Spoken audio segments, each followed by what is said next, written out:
Hello, everyone. Welcome back to the Dear Future PharmD Talkshow, where we feature a pharmacist and a pharmacy student as guests, sharing their experience and show with stories with animations.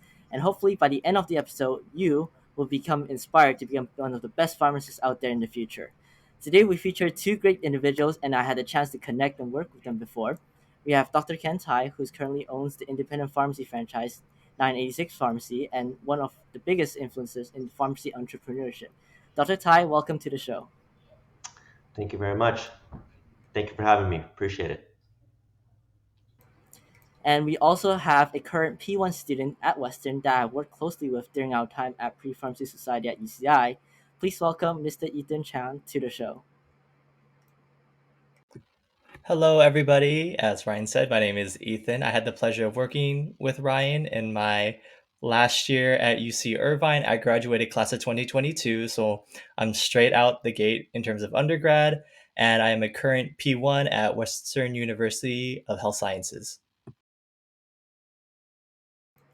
Thank you both for taking your time out of your busy day and come out to our show. Without further ado, let's get this started.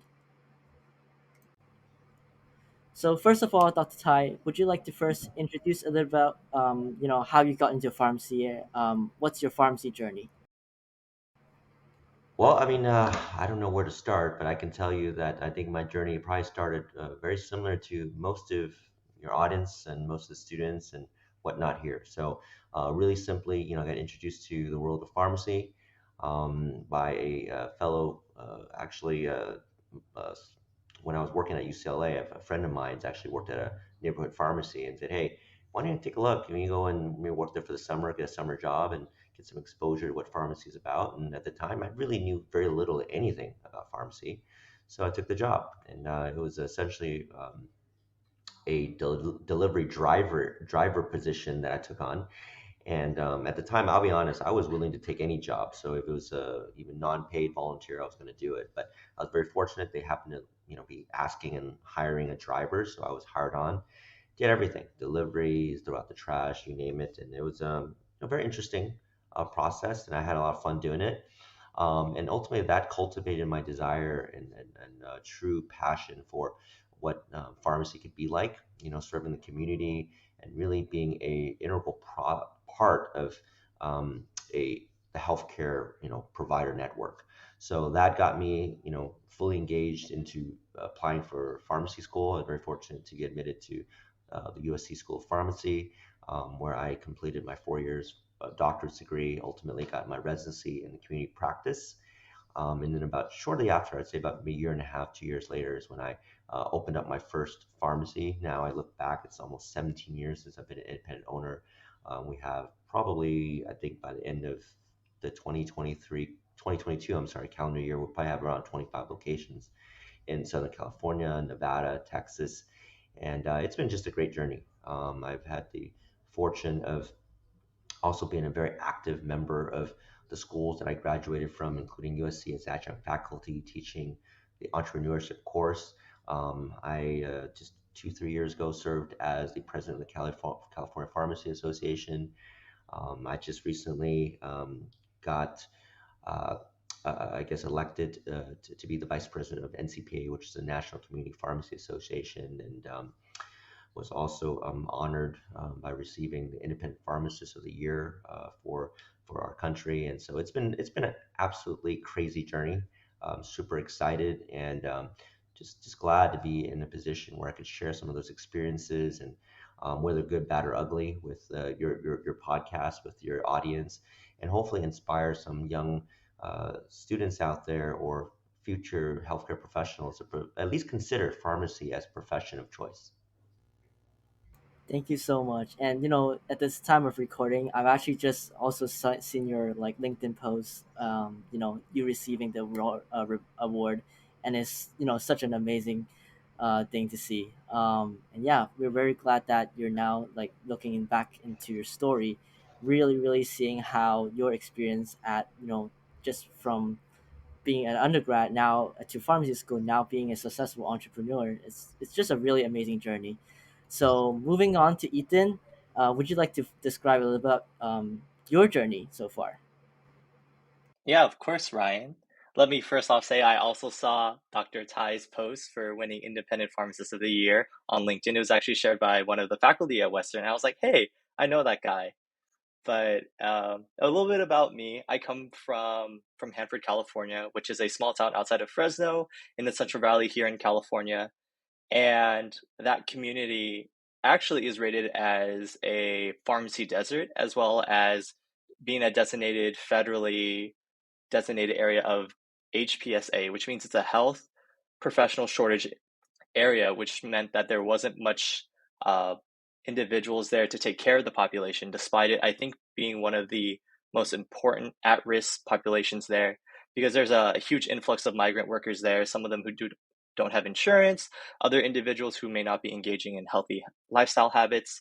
And so I saw this area around me and I thought to myself, how could I most benefit this community that I was in the most constructive and impactful way possible. And after a couple of interactions with different like healthcare workers, whether it be nurses, individuals within the NICU, or just physicians in general, I kind of settled on becoming a pharmacist because pharmacy in general is one of the most accessible fields in healthcare. You could literally throw a stone and hit a CVS, Rite Aid, or Walgreens, or an independent pharmacy, maybe owned by Dr. Ken Tai, right?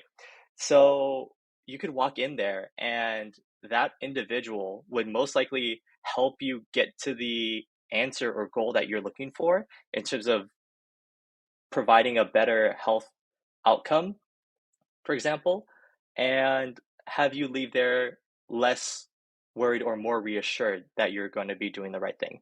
So after kind of getting accepted into UCI, majoring in pharmaceutical science, I then looked into what I could do for my community and whatnot. I got really involved within like different aspects of leadership within like my community, being part of PPS, for example, and then other organizations on campus. I really wanted to connect with the community around me and then figure out how was the best way to help that population. And so here I am now, also, as I mentioned before, a current P1 at Western University. And much like any other pharmacy school across California and across the nation, there's tons of opportunities for health fairs, different volunteering opportunities as a way to help build your, I guess you could say, that credibility and make you more comfortable being able to provide expertise and being that healthcare professional. Definitely sounds great. I can definitely see about your journey of being in a sort of like area where healthcare is really really needed, and be you know these areas, I think, from where you grow in really shows how you now transition, like, from your understanding of you growing up in such background, now really really trying to become that provider out there for your community. And I really do like think another is another great amazing story, that I've heard this even when I was working with you at Pre-Pharmacy Society at UCI, and I think it's just amazing. So yeah, let's go ahead and move on a little bit. Moving back to Dr. Tai, um, really, I just want to ask you, you being a fresh, at the time, being a fresh out from USC, how does it feel like when you open up your first pharmacy? And was it a scary investment, or do you always have like the ambition or vision of success in a business?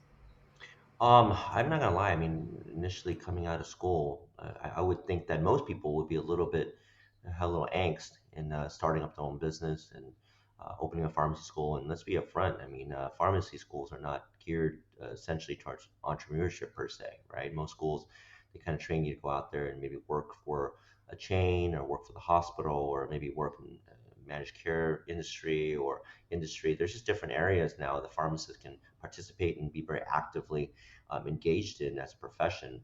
But for me, I've always sort of had this innate desire to be a little more creative in my approach and to go out there and do something on my own. I come from a family that was more business minded. And so at a early stage, I think that was sort of instilled into me that, you come to this country as an immigrant, you want to live the American dream, which is essentially to, build your own business and to, do something different. So I would say that there was no doubt a lot of anxiety and a lot of concern about venturing out there to do something different. especially 1 or 2 years removed from school. You're barely learning how to be a pharmacist for that matter, and then now you have to learn to be a businessman, right? In addition to providing care. So those are all there. I mean, I think it's part of venturing into anything new, uncharted territory. But I will say that I was more excited than I was nervous. I definitely felt that this was a challenge that I, quite honestly, have been wanting to take for a long time, and definitely felt that it was something that I would enjoy. Was it easy? Absolutely not. But would I say that it has been, you know, obviously rewarding and very satisfying? Absolutely. I think that it's been definitely a game changer for me, a life changer for me, where you're not just talking about making a living, but it's more like creating a legacy. I don't think there's many areas, whether in pharmacy or whatnot, that you can say that. And I would say that through pharmacy, which is a profession that I love, and as a pharmacist, I've been able to do that and accomplish that as an entrepreneur and as a pharmacist and as a business owner.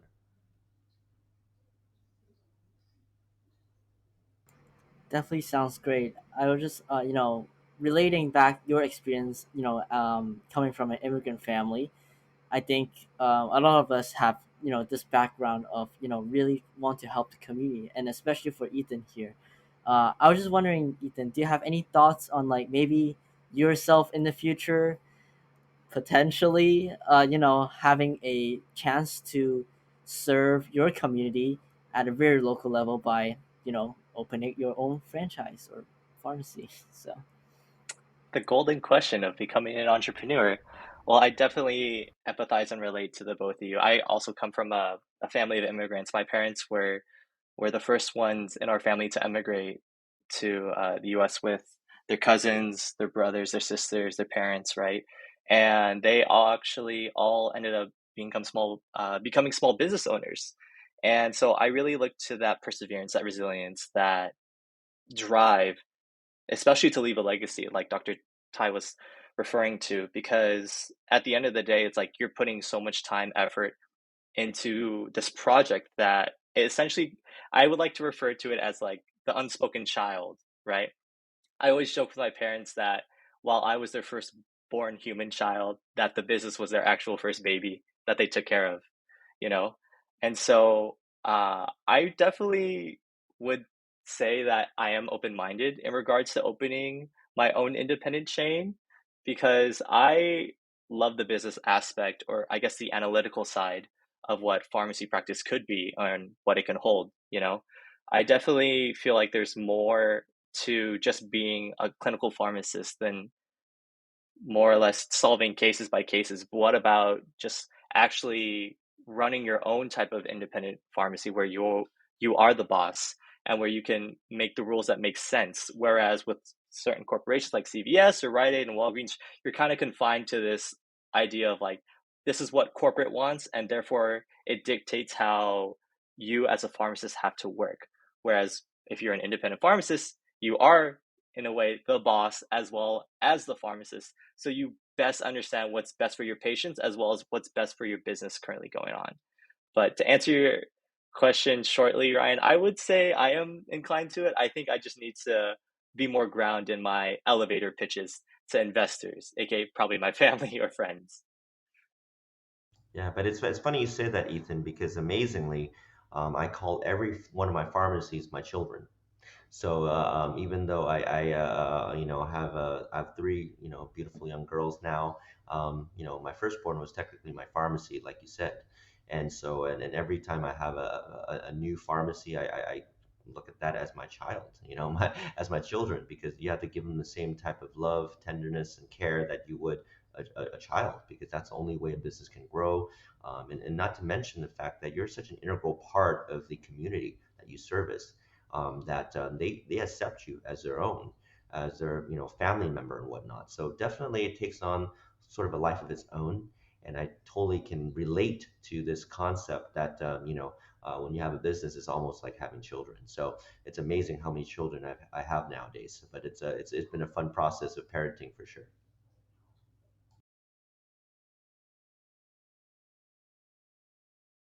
yeah, definitely sound great. I know both of you, having such seeing your success as really much a child. And I personally maybe might be looking for more clinical work, but opening up a pharmacy is also a little bit part of my dreams, if ever possible, because my work focuses a lot more on really want to try to develop interest in pre-pharmacy students, and even hopefully to serve as a great resource for pharmacy students when I become one as well. And I really want to have always the idea of what if I had have a pharmacy that's you know will help develop students to gain that experience in pharmacy. So that was also like a little bit part of my dream, but we'll see how things go. And let's move on to a little bit about any interesting story or moments. Dr. Tai, do you have any particularly memorable moments when you first opened up your pharmacy, or if there's any interesting moments when you have a student come over to your pharmacy and for an internship? Um, are there any things that really make your journey remarkable? Well, I'll be honest. The reason why this journey has been remarkable for me is because of the people that I have mentored or helped or worked with along the way. I mean, really, it's the people that you work with, right? That dictate the experience. And so I've been very blessed to have worked with a lot of very young, enthusiastic pharmacists and students like yourself.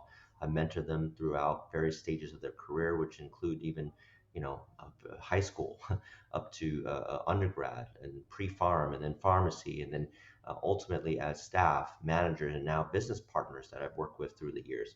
And that's ultimately what I think has dictated the enjoyment that I have for what I do. It's constantly impacting lives and changing the fortunes that they have set for themselves. And I think that's the game changer there. That's what makes me drive, and that's what drives me every day and what makes me wake up excited to come to work. I'll give you an experience. One of them is my student that was going through actually a 4-year rotation. When he came to me, he really was, and I've used his stories on a few occasions because I think it's been very impactful from how I think that engagement can be. Because ultimately, he was a fourth year student. He was from USC, and he's going through rotations. And he would come in, and at the time, his hours would be from 5:30 to 9:30. I'm sorry, to 5:30. His rotation site on fourth year APPE, and so he would always come in early. We opened at 9 o'clock. He would come in by 9, and then we didn't close till 7. He would stay till 7. Essentially, that's another maybe 2.5 hours extra beyond his rotation time frame. And as a matter of fact, initially I would even leave early because I'd have two staff members and whatnot. And I would ask the student and the staff as well, hey, why are you staying so late? Like, you do know that the rotation doesn't start till 9:30, and you could leave at 5:30. He goes, I just want to learn, right? And I was like, okay, that's good. And as a matter of fact, and the first thing I thought that came to mind was that, hey, this guy really wants a job. He's trying to impress me, which he was, right? He's very impressive. He was very quick to learn. He was just very engaging. Really wanted to understand what was going on in my rotation site, my pharmacy, the business, and everything else. His last day rotation, I was like, hey, do you've been outstanding, right? I obviously know that you have put in a lot of extra work, time, energy, effort, and do you want a job? And at the time, I quite honestly had no job for him. I did not have an extra opening for a pharmacist, which is not cheap. But I just basically said, hey, are you looking for a job? Is that, obviously what you're auditioning for? Crazy thing is, he turned to me and said, actually, I already have a job. As I was offered a job already coming out from school, and I was, needless to say, a little embarrassed that I, kind of jumped to some conclusions here. But he left such a mark with me that I told him, hey, you know what? Let me just put it this way. If you ever decide you want to go and open a pharmacy or you want to work for me, let me know. I'll have a standing offer for you, which I usually don't do. But he just did such a good job in terms of just showing the commitment and everything else. So needless to say, 6 months later after graduation, he came back and said, hey, do you think maybe I could work part-time for you? I just really love my experience here. I love the engagement. I love the fact that it's such a family-oriented, business where you have your uncle, your dad, your cousins, your brother all work here. As an immigrant person, right? That's the dream, right? To provide opportunities and jobs for your family, right? Not just your immediate but extended family. So he said, I wanted that. He's also an immigrant to the country, and he's like, hey, I want a place where I can have my cousins, my uncle, my brothers, sisters, my dad be able to work.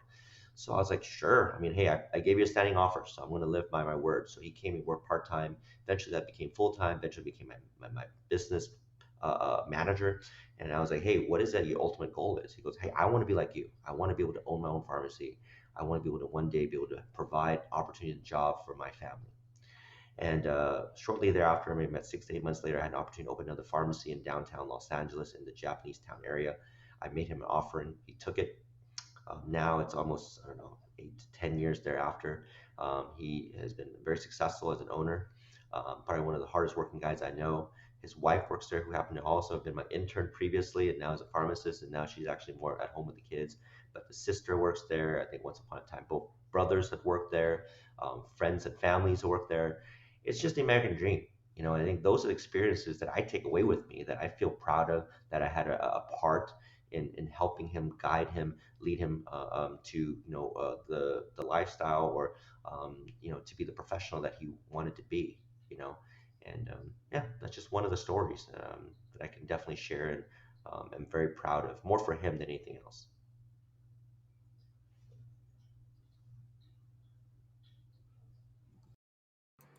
Yeah, that's sounded mind blowing. So it took me a while to really absorb all the information and really reflect upon the amazing, first of all, the amazing opportunity you provide to that student at the time, as well as really change someone's lives. And any thoughts on that, Ethan? Yeah, definitely. Let me first off say that's a very generous offer. I don't think I've ever heard of a standing offer made by a preceptor, let alone any pharmacy manager, to say at least, or pharmacy owner. So I commend you on that, because that must have taken a lot of factors into consideration about how amazing this individual was. I'd have to say, from the student side, when we kind of work closely with our preceptors. Well, Western U hasn't had our IPs yet. We'll probably have them in June. I already had experience working in a pharmacy and whatnot, and just as a student, to hear that from an individual who is considered in a higher status than you in the, I guess, the food chain of the pharmacy, that you are doing a commendable job, that you are making a difference in patient lives, whether it be from that actual pharmacist or your coworkers or individuals that you've helped personally. I think it kind of makes up for a lot of what others would attribute as like pharmacy burnout. I think both you, Ryan, and Dr. Tai can definitely relate to this, is that when patients are able to meet their health goals or better their health outcomes, and you're able to kind of follow them on this journey along the way, it almost feels like you're kind of helping someone ride a bike or teaching them how to swim, to say the least, because you're helping this individual get to where they need and where they want to be, hopefully, in terms of their health goals. For example, when I was working at CVS during my time in undergrad before I started pharmacy school, I helped this one individual more or less understand that they need to take this medication with the help of the pharmacist, because they were really on the fence of like, oh, should I be taking this medication, or should I kind of look into something else, or should I just quit? Because at that time, that patient was on like several different medications and whatnot. And so, with the help of the pharmacist, my pharmacist actually allowed me to console the patient and tell them in a very communicative and empathetic way, in a sense that you are on the right track. While this may be a certain hurdle in your journey, ultimately it will help you reach your goal, which is like at the top of the mountain, Because when one way to get to the mountain is, of course, going straight up, but that's not really an a realistic outcome. It's more like a hills and valleys type of situation, Like, you have your highs, sometimes you have your lows. And so seeing that patient kind of go through this, I guess you say, metamorphosis of being adherent to their medication and seeing the outcome in differences, like from being on a torvastatin 40 to no longer needing the cholesterol medication anymore, is very, very just awe-inspiring in a sense. And so, kind of at the end of my shift, when I was just ending my time at CVS, the patient actually went up to me and was like, "Oh, thank you for sticking with me. I know I haven't always been the most easygoing or most simplistic patient, but I'm glad that you stuck with me and were patient with me to help me on my journey now." And I was like, "Oh." That's very touching. I didn't think that from a patient perspective, if you will, that we were just more than people who push pills and call their insurance or provider when they needed. It just shows that people, especially the general public, care and value pharmacists as much as we value the patients.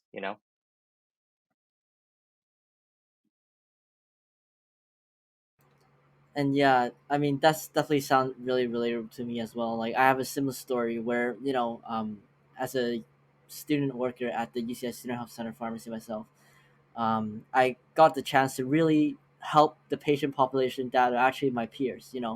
They're all around my age, if not a little bit older if they're grad students, and a lot of them like really do need like their medications to just help them through, and hopefully through these healthcare provider needs, they can achieve their academic or career goals. And um, every day I just been feeling a lot of like mental health medications. Then I really got the time to really be aware of like the importance of mental health, and also the significance for it to our students. And like what I'm doing right now is helping them to address their goals, and address their concerns, especially during time of the pandemic. And this was really something that inspired me and really just reminded me that um, my job as a technician right now is not just to fill pills in a bottle, but it's actually also part of the like whole process of helping a patient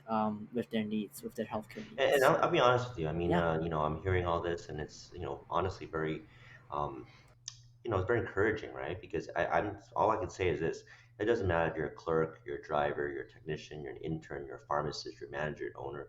The reality is that we all play a part in the healthcare system, and you have the ability to make impact, right? I obviously feel that at each stage that impact could be greater and more substantial, but it doesn't mean that whether you're starting from the ground up that it's not you're not doing something positive to really change the lives or the patients that you work with. That's really inherently woven into the whole healthcare system, and it's just about understanding that we're a team, right? Whether you're on the beginning points of that team effort or the end point of it, we're a team. And there's obviously ability to move up, right, in that sort of hierarchy. And I would say that most successful pharmacist, successful healthcare provider has gone through every stage of that. And like I talked about earlier in the podcast, I was a delivery driver and I was throwing out trash and giving out meds and cleaning up the pharmacy.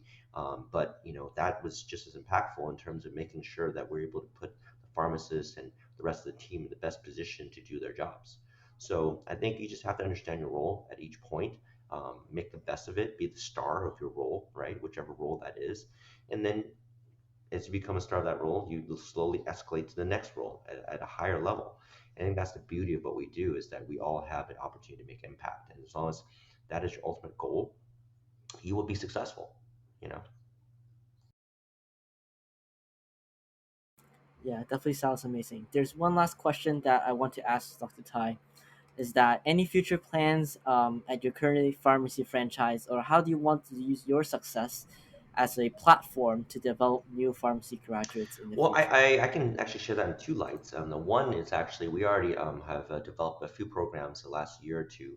One is an undergrad internship program, where it's a 10-week sort of exposure for interns to come in at our pharmacy. They could be at the corporate office, at different stores, to see what pharmacy is about, to make a decision whether or not they want to pursue the profession. I have never, I think a lot of people think I'm a strong advocate for the profession, which I am, but I'm just as strong an advocate for exposure, good, bad, and ugly, which means that if I'm able to convince you to go to pharmacy, that's great. If I'm convinced you to not go to pharmacy because it's not a good fit for you, that's also great.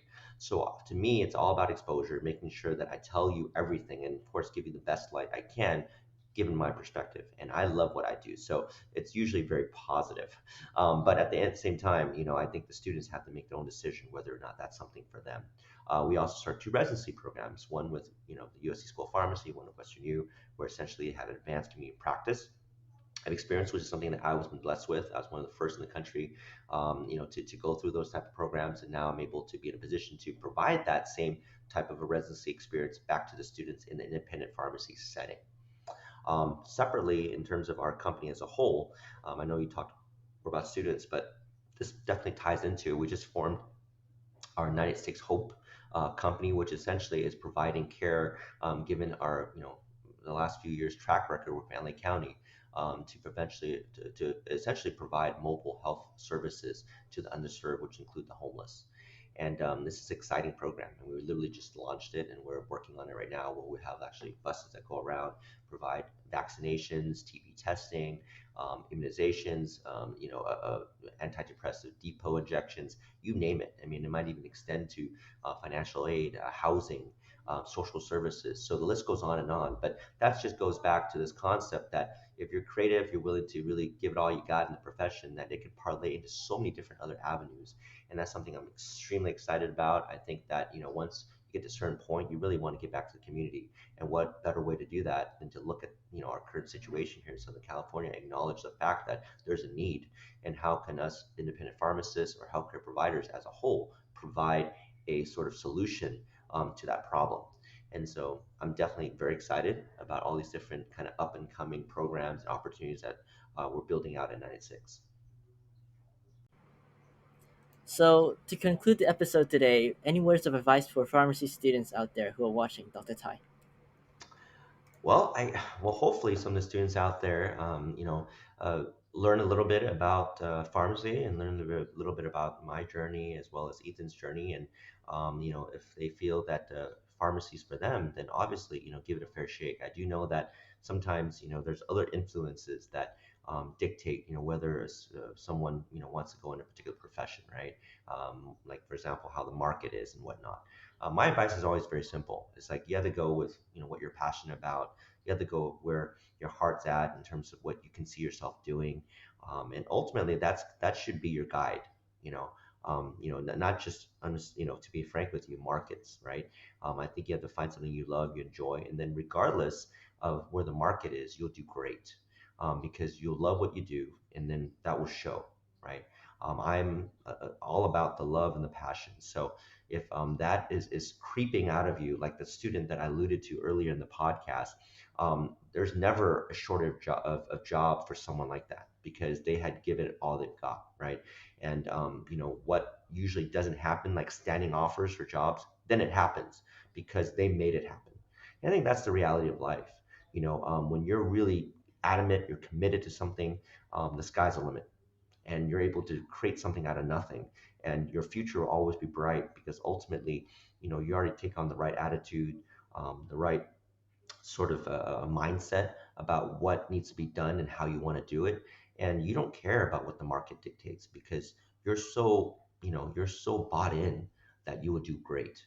And I'm a firm believer in that. And for those in the audience that are, have an inkling of desire to pursue pharmacy, at least go out there, speak to some folks, hopefully positive ones, that truly love what they do, and get a better vibe about what this profession is about and what's capable of, and hopefully make the right decision. And whatever the decision is, you go with your heart.